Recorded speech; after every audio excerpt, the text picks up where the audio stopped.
Hello, everyone. You go first, man. All right. Hello, everyone, to the latest episode of Above Asking. Welcome to the latest. Welcome. Let's start from the beginning, okay? You're tired. 3, 2, 1. Hello, everyone. This is Sam, and this is Ali, and Ali's going to do the intro today. Yes, I guess I'm doing the intro.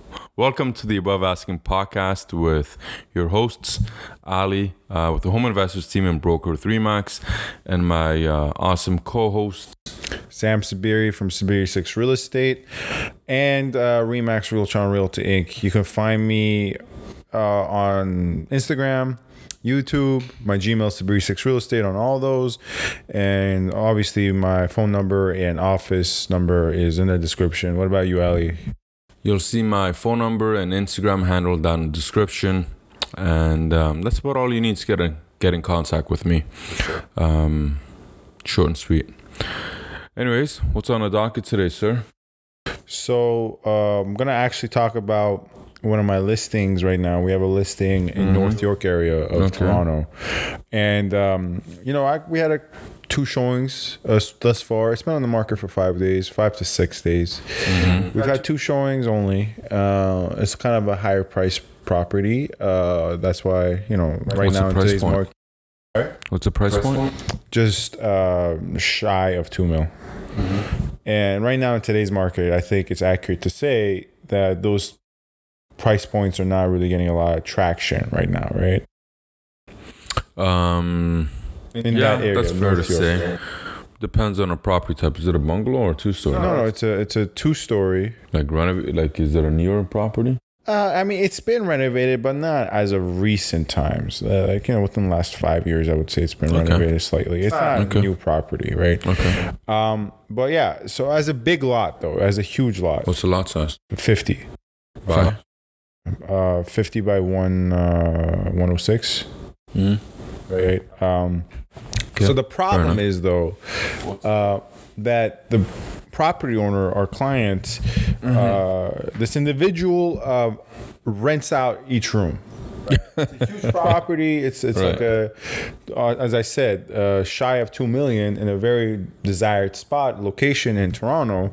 However, when people come to see it, according to one of the agents who gave me feedback, individuals leave in succession, right? And it doesn't look good. Obviously, it doesn't matter. Like when you think about it logically, from the perspective of a buyer, this should not matter because you're buying the property. You're not buying it with the tenants there, right? Although sometimes that arrangement does occur. But what happens is obviously these tenants are going to their leases are going to be terminated. It doesn't matter. You get the property in clean and tidy condition. Why does it matter?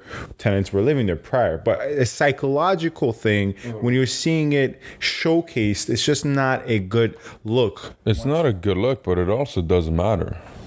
Now, how many tenants are inside the house? The legal amount is, I would say, like 3 to 4. It's a big property.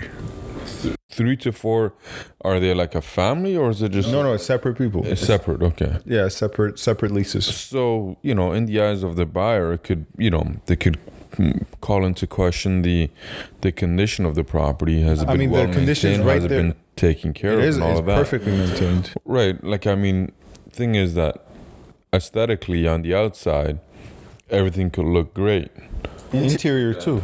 No, well, what I mean, aesthetically on the outside, the drywall, stuff like that could be okay, but then the buyer might think, well, there could be maybe electrical problems, plumbing problems, stuff like that, and that's why they might call all of these things into question, and it might not look as favorable or as great in the eyes of the buyer. Well, the capacity of the property, since it's a big property, it can definitely handle that. No, for sure. I'm sure it can. I don't see an issue, and you make a very good point there, Ali. It's not a matter of capacity. It's just that generally, in the industry, both by agents, buyers, sellers, the thought is that tenants don't really take care of the property, as would a homeowner. A prideful homeowner will take very good care of the homeowner lives there, though. Oh, he does live there. Yeah, this individual lives there. Oh, okay. So it's not as if it's an investment property. Right, that's what I thought it was. No.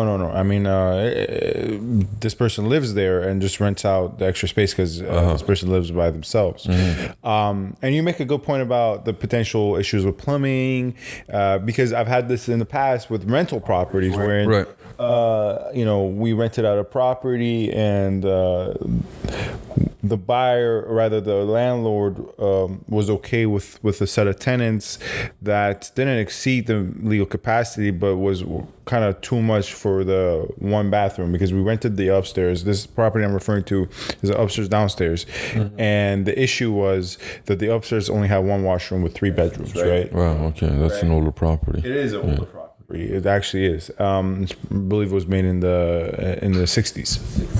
It's an old bungalow, and the issue was that the washroom could not handle the traffic that 4 people were bringing into it, because although it was 3 bedrooms, there was 4 tenants, right?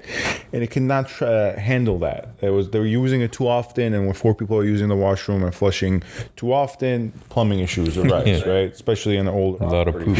So you make a good point in that sense, but this property does not. That point does not apply to this property, because it's a big property, multiple washrooms. All the tenants have their own washroom. It's like a large property that can handle that kind of traffic. So the reason I brought this up is because sometimes I wish.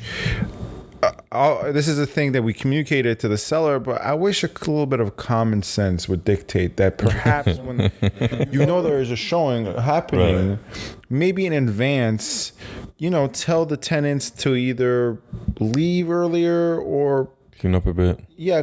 No, it's not even well, like just put your clothes away and stuff like that. Yeah, I mean, it's very... no, that's not the problem. Like, I've been in there. It's not the first time we listed this. Like, we've had this in the past. It's, that's not the issue. What the issue is that it's just everyone's leaving as the potential buyer is coming in. Right. And another problem is with the steps. The steps outside are a little beat up, and we put it in the listing that the owner will remedy that and pay for it. But still, psychologically, it's a problem. Even if you put it in the listing, you communicate that clearly to the other side. Right. When they see it, it might be an issue for them. Right. Well, if things continue to go the way that they are, then I think a price reduction is probably gonna, be a necessity in order to sell that property. That's putting it a little too strongly, a necessity, but... Well, not a necessity, but essentially given, how, the impression that buyers are getting the market, for those kinds of properties, if priced right, you get a decent amount of showings, and if priced even better or more attractive, then you'll get a lot more showings. And I think maybe that's depends. I haven't seen the property. I can't really speak. You can check out some. I put up a basic picture presentation of it on my YouTube channel. Okay. Obviously, you can find it on realtor.ca as well as MLS if you have access to that. Right. But yeah, no, it's definitely a good property. We've only gotten 2 showings, I think, because at this current market, that level of a property might not get a lot of traction in that area specifically. But that's what I wanted to discuss. Like, when you talk to, have you ever had problems like those problems with sellers where you thought to yourself, you know what? And I've had these problems in the past where whether it's a seller or a landlord, this person is not doing the best they can and listening to my advice in terms of presentation, not in terms of price and all that. That's a different set of problems. But in terms of presentation, they're not on the same page as me, and they're not really listening to me.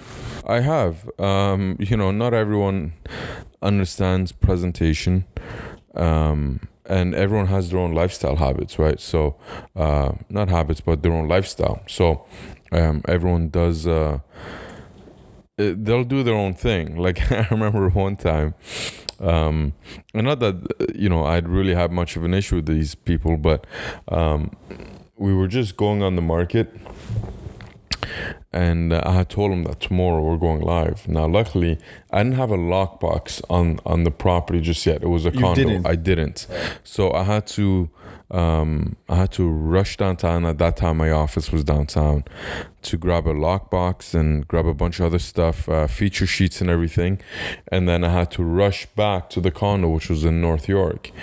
And then, so I put the lockbox on site, and then I decided to go check out the unit.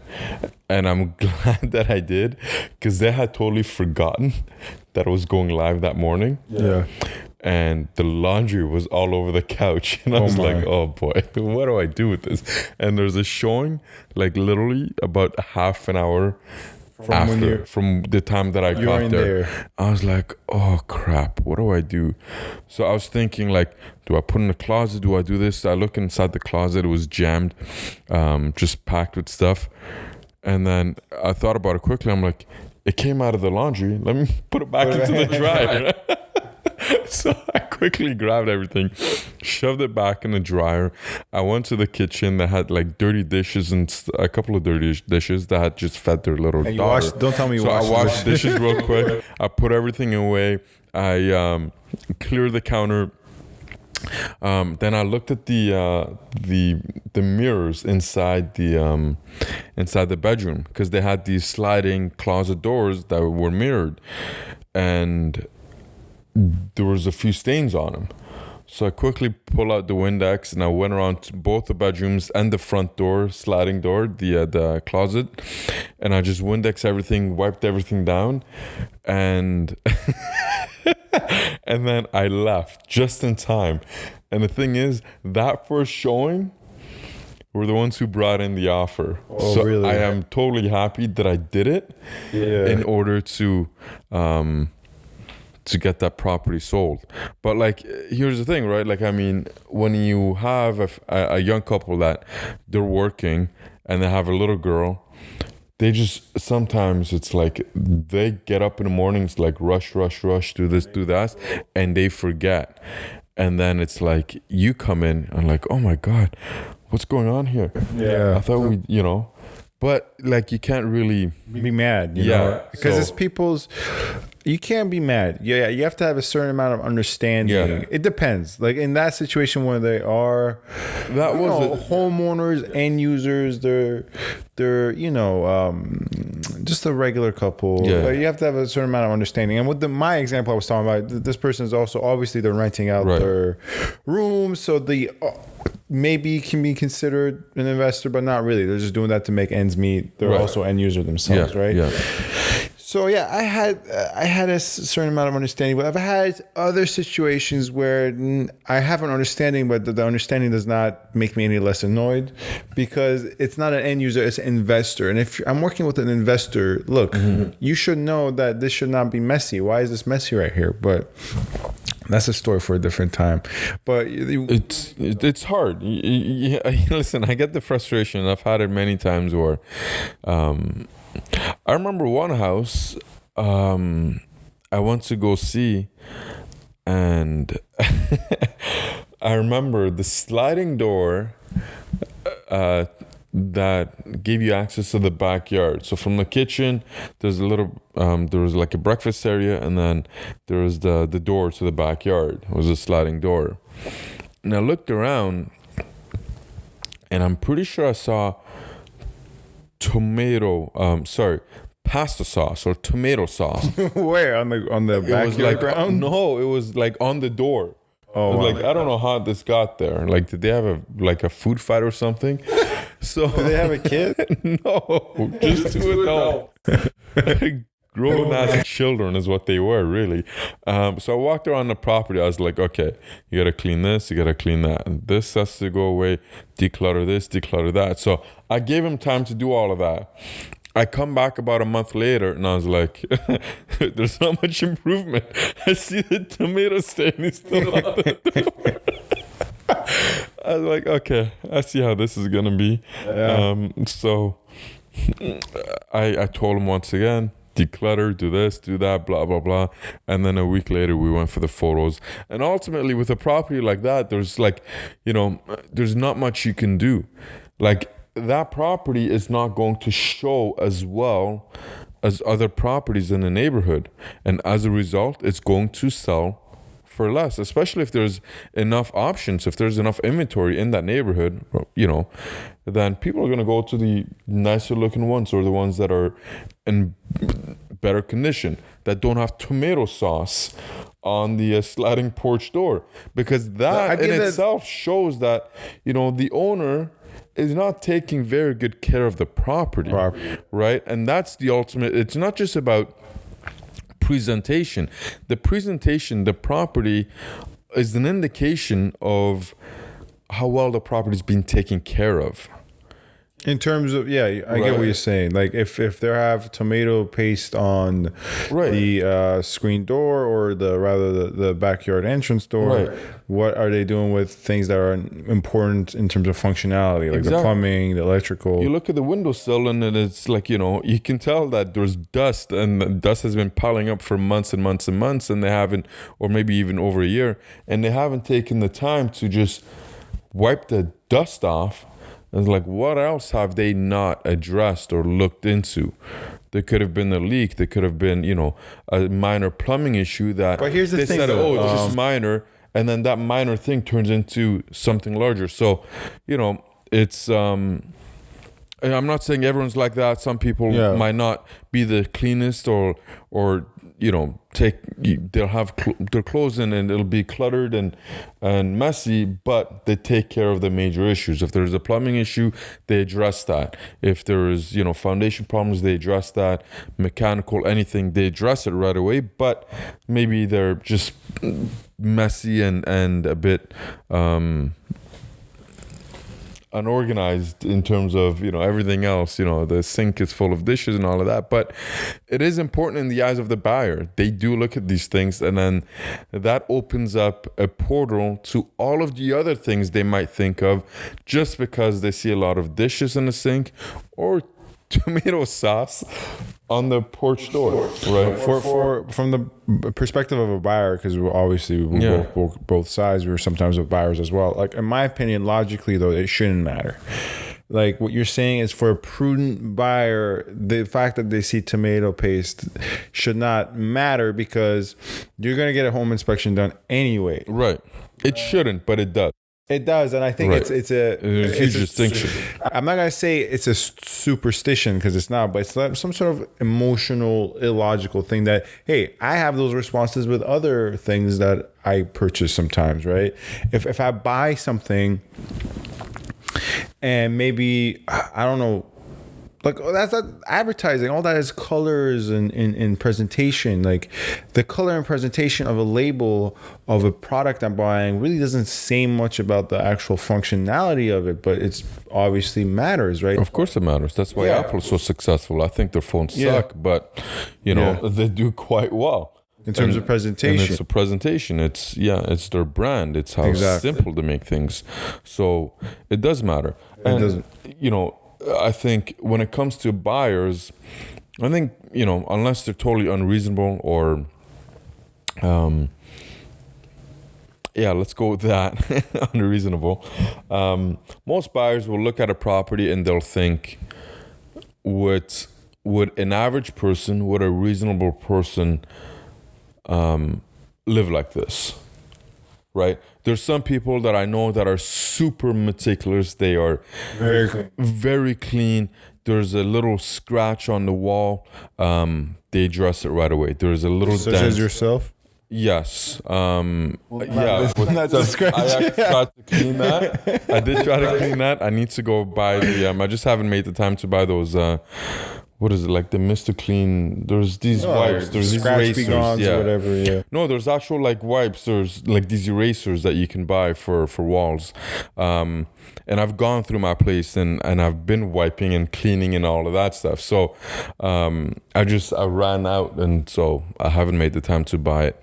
With the exception of the scratch, you're describing yourself pretty much like very meticulous, very clean. I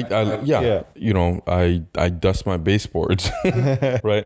In any event, there's people like me, and then there's people that are on the complete opposite side of the spectrum, and then the average buyer is somewhere in between.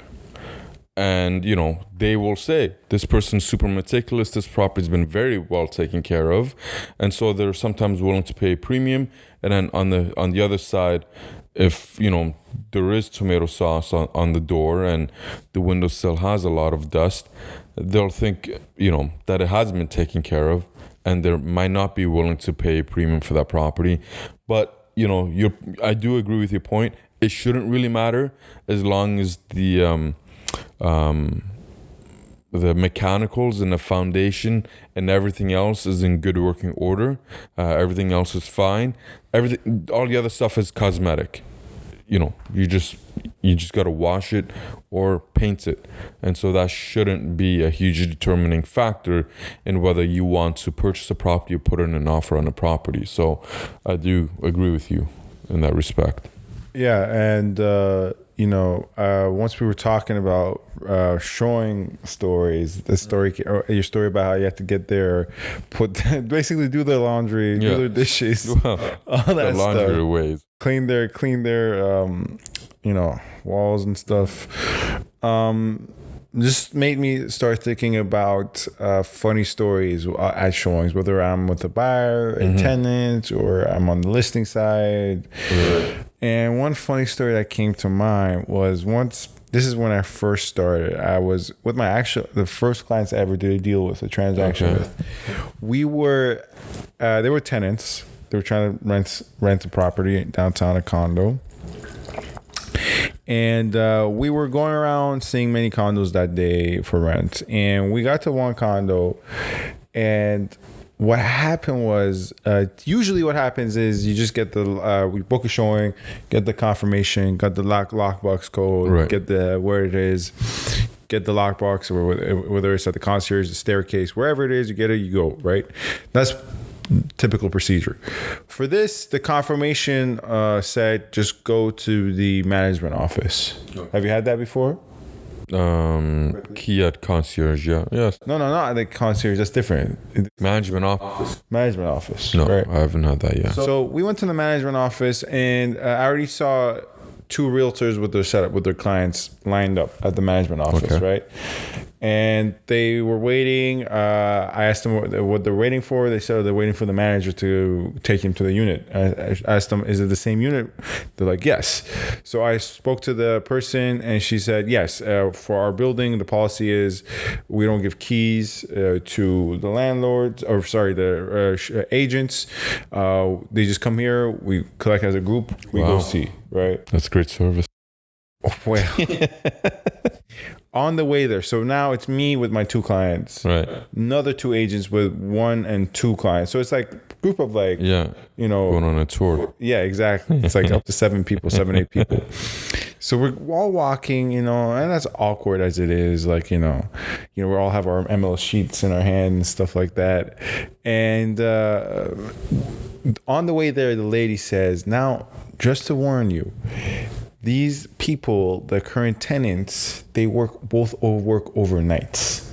So they both work like from 9 p.m. to like 6 a.m. Okay. So, and we only schedule showings at this time that you guys are at, right? Which was around like 12:31 in the afternoon. Okay, because they're sleeping the rest of the day. Yes. Okay. No. We only schedule showings at this time because they are sleeping right now. They're sleeping inside the unit? Yes, because we can't show it at 6 a.m., 7 a.m., 8 a.m. And they're showing. We can't show when they're out of the unit, which is like 4 a.m., 5 a.m., 6 a.m. And when they're in the unit, they're sleeping, right? So we're doing it right now. We do it the same time every day, 11:30 to 2:30, because we know for a fact they're sleeping. Oh. I shit you not. The first couple went in, they came out, and I saw the look on the lady's face. She looked like she just went and saw her dog be put down and walked out. Okay, so, and they went in, they came out, they weren't even talking to each other. They just walked. They didn't say bye, hi, whatever, they walked. So it was our turn to go in. We go in, right? The bedroom door, I swear to God, the bedroom door is open and you see two people asleep with like their masks on and like their feet dangling from the bed. Bro, they're snoring and they're asleep. It's just a couple. It's just a couple that work overnight. And I felt like such an intruder. I felt like I broke into their house. I shouldn't be seeing them sleep while I'm walking in their fucking in their kitchen. And it's not like a house. It's a condo. It's a small 600 square foot condo. So the bedroom door is open. They're asleep, snoring. All this imagery of the masks and the feet dangling. We're walking. The lights are off. We're walking in the living room, the kitchen. It's just weird. It was such a weird experience. I felt like a creep. I felt like I was breaking in. It was so uncomfortable. We walk out. We don't say anything. We just walk away. And I thought, let me just finish. Thought the dumbest thing was for them to. I don't know. I don't want to like. I guess I left the door open so you can see inside the bedroom without having to open and close it all the time. I don't think it was anything planned like that. I think they just came home tired as hell and they wanted to sleep. Right. Well, yeah, like, I mean, if they worked overnight. See, the thing is, though, I'm kind of surprised that they didn't do the showings, like, earlier from, like, 9:30, 10 to, like, 12. Because I imagine they come home from work, they can't go to sleep right away. Maybe they eat something, do some work, chill out. And then by, like, 11 or 12, they go to sleep until, like, 8 o'clock. And then they wake up and then they go back to work. I don't know the particular schedule, but my point is... You do the showings while they're still awake at like 9:30, 10 a.m. in the morning. But why do you need to do showings then? Like, why can't you just wait for them to leave, have a vacant property? But that's at 9 p.m. at night. No. Like, I'm saying in general, end of tenancy, they leave, just show a vacant property. Well, like, I mean, just like any other landlord, they want to show the property before the tenant moves out, so there's no break in rent. Of course, but you can't force that when it's the circumstances are as such. Like... The tenant consented to it. The landlord wanted to show the property. Like, I get what you're saying. Why would you? But I guess the landlord didn't want to break in rental income, and the tenant agreed to it. So it doesn't look good, but it is what it is. I mean, what are you gonna do? Felt really weird. I've seen other units that were, tenants really. Like they were asleep in the bedroom. It felt like a zoo. We were like watching them. So something funny happened to me last year, actually. Your story just reminds me of a story that I want to share. Last year I was previewing a condo in Woodbridge on behalf of a client. So I get the information. I knock on the door twice before I answered. And as I answered, typically what I do, I'll knock, and then as I answer, if I know there's the owner is occupying the unit or there's a tenant occupying, they may not be present, but in either event, every time I walk through into a property, I knock, then I say hello, just to give warning if anyone is actually home or not. So in this case, nobody responded. And I was like, it's a 2-bedroom condo. It's not very large. It's maybe about 800 some odd square feet. Is this the story you told me already once? Yeah. And I shared this on Instagram as well. So I just came out of the unit and I was like, this is crazy. I got to share this. So I knocked, and then as I answered, I said, hello, anyone home? Nobody responded. I'm like, okay, cool. So I started checking out the property. I pulled out my phone and I started recording because I was previewing this property. I wanted to share what I had seen inside the unit with my client. So I go into the bedrooms and all of that stuff. I check out the living room, the kitchen, and then there was 2 bedrooms. And one of them had a master ensuite. I checked that out. And then I go to the other bedroom, and across the little hall, there was another bathroom. So that bathroom door was closed. So I go to open it. I grab the handlebar, and I push. And as soon as I pushed, it was pushed back against me. And through the little slit in the door, I saw someone sitting on the toilet. I was like, oh my goodness, really? I thought you were going to tell the other story. No, which other story? The one where I think it was Mosadeq or whatever with the cats. Oh, no. That's a whole different... Wow. I'll save that for a different day. No. I'll save that for a different day. Anyways, this was the most awkward situation. Yeah. Where Buddy is on the toilet, taking a poop. Oh my God. But he doesn't bother to say anything, especially after I've knocked and I said hello a number of times. Hello. Hey, I'm walking through. Hello, is anyone? No response. What did you think was going to happen? I'm not going to find you taking a poop? Why did you not lock the door, though? Why don't you lock the door while you're in the toilet? Exactly. So then if I try to open it, it's like, okay, this door's locked. I can't get in. And anyways, it was super awkward. I'm pretty sure embarrassing for that person. Oh, really embarrassing. I didn't get I don't know what they look like. I just saw their feet. Oh my God. And then I was like, okay, I gotta get out of here. So I left, and then I was just laughing to myself down the hall. And I had to share the story. That reminds me of another story where, and it's a last story, we'll move on, I think. Yeah. Unless you have one to match. Let's bring some value to our but watchers. This is not even like that funny of a story or that interesting. It's just, it was a good teaching moment for me because it was, once again, early on in my career, me and the tenants, or like, we were looking for a place to rent for my clients, and we were in the property, and my client's like, hey man, I use the washroom. It's a vacant property. Now, if it was a tenanted property, I would say no, or occupied, I would say no, let's not do that, right? Obviously, it's not the best. It's not ethical, right? But why is that funny? I don't think it's a matter of ethics, but that's the wrong way to put it. But it's unethical to poop in a house. You have to do it. Number one, you have to pee. Or so pee. I'm like, yeah, it's a vacant property. Go ahead, right? Well, no, that's a bigger issue. If it was a tenanted or occupied, I'd be more comfortable with it. But I'll let you finish your story. Honestly, no, I think it's wrong. I would never allow anyone to use the washroom in a occupied property that we're seeing. It's just not fair. It's unethical, right? But anyways, point being, he uses the washroom, and he comes out.